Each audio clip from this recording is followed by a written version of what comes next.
fucking Vernon. Exactly. Cath closed her eyes and pinched the bridge of her nose. It isn't an exaggeration to say the woman is a menace. She's a star.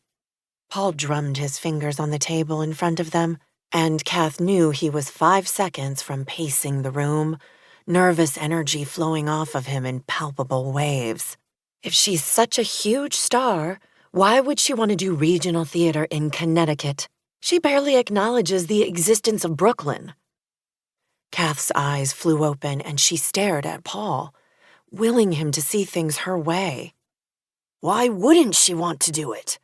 It's a great part in a fantastic new play. It's Connecticut. You just never liked her.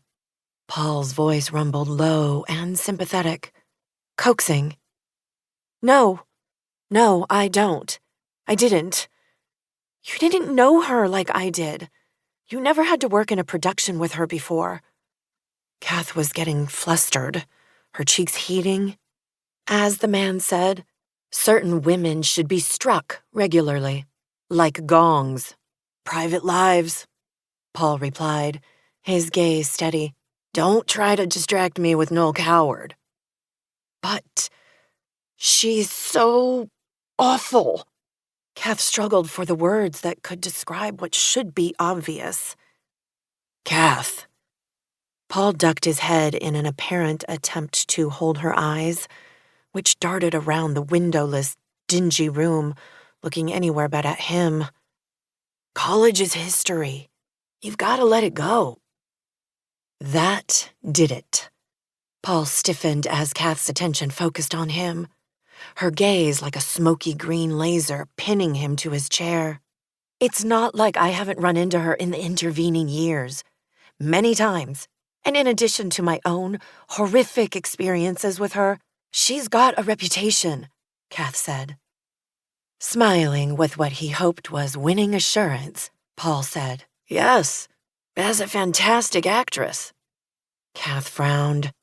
As someone who leaves a trail of emotional wreckage wherever she goes. Paul pushed away the memory of a drunken escape from Susan's room amid the din of a college cast party their senior year of college. Seeing Cath in the hallway, her seeing him, the disappointment on her face as he buttoned his shirt. Paul had expected trouble from that incident, but Cath had never mentioned it. They should have talked about it then. They talked about everything, endlessly. With anything else, they would have cleared the air, would have laughed about it, would have moved on. Well, they had moved on. Susan hadn't been an issue since then. They had parted ways from Susan after graduation and just hadn't discussed it. So it wasn't like he could bring it up without intense awkwardness now. If he did, it would be as if he thought she had been hurt by that incident. But why would she? This was Cath, his best friend, his partner, his most trusted ally. He forced the thought out of his head, his throat constricting as he swallowed. He resisted the urge to get up and pace. Instead, he focused on Cath's face, looking for any sign that she was relenting. Nothing. Where he was all explosive, positive energy and restless optimism, Cath was solid and steady, pragmatic to the point of pessimism sometimes. The counterbalanced nature of their personalities was one of the reasons they made such a great team. But she could also be stubborn as hell. He decided to take another tack. You know how I feel about this play. The catalyst is astonishing. I feel like I've stumbled onto a member of the playwriting pantheon. Like I've discovered Stoppard before Rosencrantz and Guildenstern are dead. Mamet, before the name meant anything to anybody. Telford is an incredible talent, and this play deserves a cast that is more than just competent.